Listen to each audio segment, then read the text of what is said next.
निर्बंध आणल्यानंतर आता राजकीय पक्षांना नवा मुद्दा सापडलाय। कायदा हाती घेण्याची भाषा मनसेने केल्यावर आता शिवसेनाही आखाड्यात उतरली आहे। हिंदूंच्या सणांवरच निर्बंध कशासाठी असा सवाल उद्धव ठाकरे यांनी विचारलाय। उत्सव हा उत्सवासारखाच साजरा व्हावा, गोविंदा पथक आणि दहीहंडी मंडळांनी काळजी घेऊन उत्सव साजरा करावा असं मत उद्धव ठाकरे यांनी व्यक्त केलं।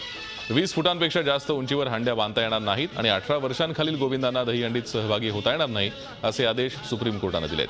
त्यावर राज ठाकरे यांनी शुक्रवारी टीका केली होती। ज्याला राजकीय गोष्टी आवरण होतं त्याला ती गोष्ट बंद करायला पाहिजे होती। ह्याच्याबद्दल काही कोणाचं दुमत असण्याचं कारणच नाही। ते लाऊडस्पीकर गोंगाट करतात, लोकांना तिथल्या लोकांना त्रास होतो या गोष्टींचा। तिथे काही हॉस्पिटल्स असतात, काही शाळा असतात, इतर काही वयस्कर नागरिक असतात, त्यांना या गोष्टींचा त्रास होतो। बरोबर आहे, ती गोष्ट बंद केली, पण डायरेक्ट तुम्ही दहीहंडीच तुम्ही अगदी सगळे थर बंद करून टाकायचे आणि अगदी खाली आणायची। सण कशासाठी बंद करायचे? बरं, अपघात आता परवा दिवशी त्या ऑलिम्पिक्समध्ये एका पोराचा जिम्नॅस्ट एका पोराचा पाय तुटला। मग आता काय करायचं? जिम्नॅस्टिकला पाठवायचं नाही, अपघात होतात म्हणून। मग 18 वर्षाच्या खाली क्रिकेटला पण पाठवायला नको, बॉल लागतो म्हणून। उत्सव साजरे करायचे तरी कसे?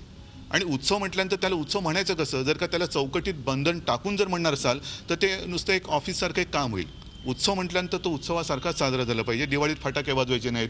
दहीहंडीला एक मी समजू शकतो की त्याला माझंसुद्धा एक हे आहे की लहान मुलांना वरती चढवतात, त्याला माझासुद्धा विरोध आहे, पण अगदीच काहीतरी करायचं आणि नुसती हंडी फोडायची याला अर्थ नाही। कोर्टाच्या सगळ्याच गोष्टी वाईट असं माझं म्हणणं नाही आहे।